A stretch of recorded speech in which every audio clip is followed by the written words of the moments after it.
രാവിലെ തന്നെ നമ്മുടെ വീടിൻ്റെ മുന്നാലെ കടിക്കുന്ന പട്ടികളുടെ കളിയാണ് കേട്ടോ. ഇപ്പോൾ അങ്ങനെയല്ലേ പറയുന്നത്, കടിക്കുന്ന പട്ടികളാണ്. അപ്പോൾ അതുങ്ങളുടെ കളിയാണ് കേട്ടോ. രാവിലെ തന്നെ പിള്ളേർ ആഹാരം കഴിക്കാൻ വേണ്ടി വന്ന് നിൽക്കലാണ് കേട്ടോ. ഇത് ഇവൻ സെപ്പറേറ്റ് ആണ് നിൽക്കുന്നത്. പിന്നെ ഇവിടുത്തെ കഥകളൊക്കെ അറിയാമല്ലോ. ഇത് നമ്മുടെ ഫസ്റ്റ് ബാച്ചാണ്. ഇതിന് ഇനിയും കുറേ പേര് വരാനുണ്ട്. അപ്പോൾ നമുക്കിതുപോലത്തെ 4 ബാച്ച് ഉണ്ട് കേട്ടോ. അപ്പോൾ ഇത് ഇയാൾ വയസ്സായി കേട്ടോ, കിടക്കുന്ന ഗുണ്ടൻ.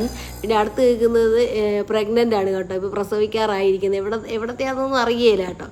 അപ്പോൾ കഴിക്കാൻ വേണ്ടി വരും, പിന്നെ പോകും കേട്ടോ. പിന്നെ മറ്റേതൊക്കെ അറിയാമല്ലോ നിങ്ങൾക്ക്, ഇവിടുത്തെ ചില്ലറ പാർട്ടികളാണ്. മറ്റേ 5 പിള്ളേരാണ്, ഇനി ഒരാളുണ്ട്, അതിലൊരാളാണ് കിടക്കുന്നത്. ഇവൻ്റെ കാലിലാണ് വണ്ടി എന്തോ കയറിപ്പോയെന്ന് പറഞ്ഞാൽ നമ്മൾ ഇഞ്ചക്ഷനൊക്കെ ഇട്ട് നോക്കി, പക്ഷേ ഒരു വലിയ മാറ്റമൊന്നും ഇല്ല. എന്നാലും ഇപ്പോൾ കൈ പതിയെ ഊന്നുന്നുണ്ട് കേട്ടോ, അതായത് കൈ നിലത്ത് വെക്കുന്നുണ്ട്. ആ ഒരു മാറ്റം അവന് സംഭവിച്ചിട്ടുണ്ട്. കാര്യം ഈ വന്ന് ഇരിക്കുന്നത് മറ്റൊന്നിനുമല്ല, നമ്മൾ അകത്ത് ആഹാരം കൊടുത്ത് തുടങ്ങിയിട്ടുണ്ട്. അപ്പോൾ അവിടെ ഫിനിഷ് ആയിച്ച് വേണം പുറത്ത് കൊടുക്കാൻ. അപ്പോൾ എന്തിനാണ് ഇങ്ങനെ ചെയ്യുന്നതെന്ന് പറഞ്ഞാൽ, ഇല്ല വെച്ചാൽ വെളിയിലുള്ളവർ ഭാഗത്തുള്ളവരും കൂടി ഭയങ്കര സൗണ്ട് ഉണ്ടാക്കും. അപ്പോൾ പിന്നെ വലിയ പ്രശ്നം അവിടെ, അത് കാരണമാണ്. അപ്പോൾ ഒരു ബാച്ച് കഴിഞ്ഞതിന് ശേഷം നമ്മൾ അകത്തെ പിള്ളേർക്കൊക്കെ കഴിഞ്ഞിട്ടാണ് നമ്മൾ കൊടുക്കാൻ. ആഹാരം കഴിച്ച് കഴിഞ്ഞിട്ടുള്ള മസാജിങ് ആണ് നടക്കുന്നത്.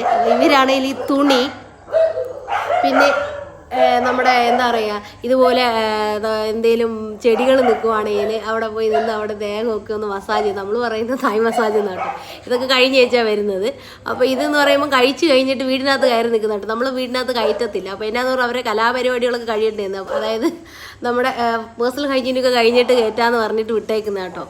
ഓക്കെ.